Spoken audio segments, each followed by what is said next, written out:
สวัสดีค่ะวันนี้จอยจะมาสอนวิธีการทำคุกกี้คริสต์มาสนะคะเอาไว้เป็นของขวัญหรือเอาไว้ขายในเทศกาลคริสต์มาสก็ขายดีค่ะเริ่มกันเลยค่ะแป้งสาลีอเนกประสงค์นะคะ3ถ้วยครึ่งค่ะน้ำตาลทรายขาวนะคะ1ถ้วยครึ่ง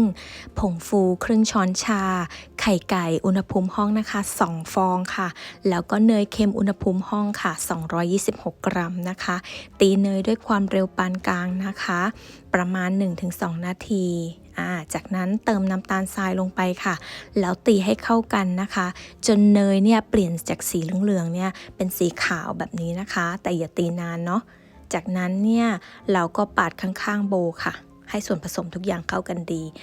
ค่อยๆใส่ไข่ไก่ลงไปนะคะทีละ1ฟองแล้วตีให้ส่วนผสมทุกอย่างเข้ากันดีนะคะจากนั้นค่ะ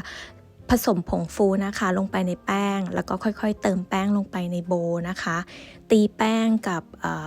เนยนะคะทุกอย่างให้เข้ากันดีใช้ความเร็วต่ำนะคะแล้วก็ไม่ต้องตีนานค่ะไม่อย่างนั้นเนี่ยเนื้อคุกกี้เขาจะออกมาค่อนข้างเหนียวนะคะแล้วพอเวลาอบออกมาแล้วเนี่ยเราจะได้คุกกี้ที่ไม่อร่อยนะคะค่ะพอเราได้คุกกี้แบบนี้แล้วใช่ไหมคะเราก็จะใช้พลาสติกใสอะค่ะแรปตัวคุกกี้เอาไว้นะคะแล้วก็แช่ในตู้เย็นประมาณ2 ชั่วโมงเป็นอย่างต่ำนะคะจนกว่าคุกกี้เขาจะเซ็ตตัวดีนะคะจากนั้นเนี่ยเราก็เอามาโรลค่ะแต่ถ้าเกิดว่าคุกกี้ของเพื่อนๆเนี่ยนิ่มจนเกินไปนะคะแนะนำให้เอากลับไปแช่ในตู้เย็นก่อนไม่งั้นเนี่ยเวลาตัดเนี่ยจะตัดลำบากมากเพราะว่ามันจะไม่ได้รูปทรงตามที่เราต้องการนะคะแล้วก็จะเละเทะมากเลยค่ะส่วนความหนาของคุกกี้นะคะของจอยเนี่ยใช้อยู่ที่ประมาณ1 เซนครึ่งนะคะเป็นไซส์ที่เป็นความหนาที่กำลังดีอะค่ะจากนั้นเนี่ยเราก็จะไปอบเนาะจอยใช้อยู่ที่180 องศาเซลเซียสนะคะอบอยู่ที่ประมาณ10-12 นาทีนะคะก็ขึ้นอยู่ตามความหนาบางของตัวคุกกี้นะคะ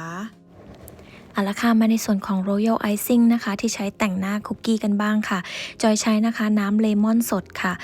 3-4 ช้อนโต๊ะนะคะผงเมอแรงค่ะ4 ช้อนโต๊ะวานิลาแต่งกลิ่นนะคะครึ่งช้อนโต๊ะแล้ว Icing Powder ค่ะ2 พาวหรือประมาณเกือบ1 กิโลกรัมนะคะเช็ดโบให้สะอาดนะคะจากนั้นค่ะตักผงเมอแรงใส่ลงไปในโบนะคะเติมน้ำเปล่านะคะครึ่งถ้วยค่ะเติมน้ำเลมอนนะคะใส่ลงไปค่ะแล้วก็เติมวานิลานะคะแต่งกลิ่นใส่ลงไปค่ะตีด้วยความเร็วต่ำนะคะแล้วก็พยายามเช็คข้างๆโบนะคะอย่าให้ส่วนผสมจับกันเป็นก้อนนะคะพอทุกอย่างเนี่ยเข้ากันดีแล้วเนี่ยเราก็ใส่ไอซิ่งพาวเดอร์ลงไปได้เลยค่ะแล้วก็ตีด้วยความเร็วต่ำนะคะแล้วก็เช็คค่ะความเหนียวของน้ำตาลนะคะถ้าเริ่มเหนียวเกินไปเนี่ยก็ค่อยๆเติมน้ำลงไปทีละครึ่งช้อนโต๊ะนะคะเพราะว่าแต่ละพื้นที่เนี่ยความชื้นเนี่ยแตกต่างกันปริมาณของน้ำที่ใช้มากน้อยแตกต่างกันนะคะแล้วก็อันนี้ละค่ะเนื้อของ Royal Icing นะคะจะต้องออกมาประมาณนี้นะคะไม่เหลวจนเกินไปแล้วก็ไม่แข็งตัวจนเกินไปนะคะ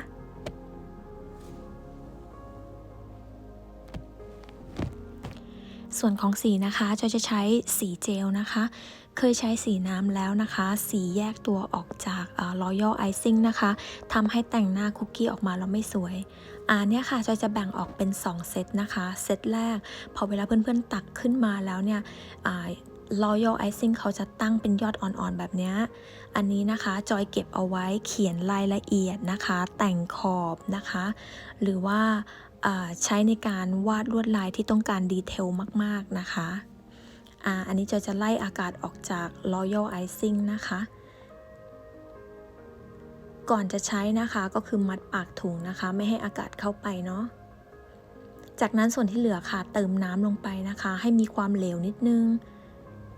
อันนี้นะคะจอยจะเอาไว้ใช้ในการแต่งพื้นที่คุกกี้ที่ไม่ต้องการรายละเอียดเยอะๆนะคะ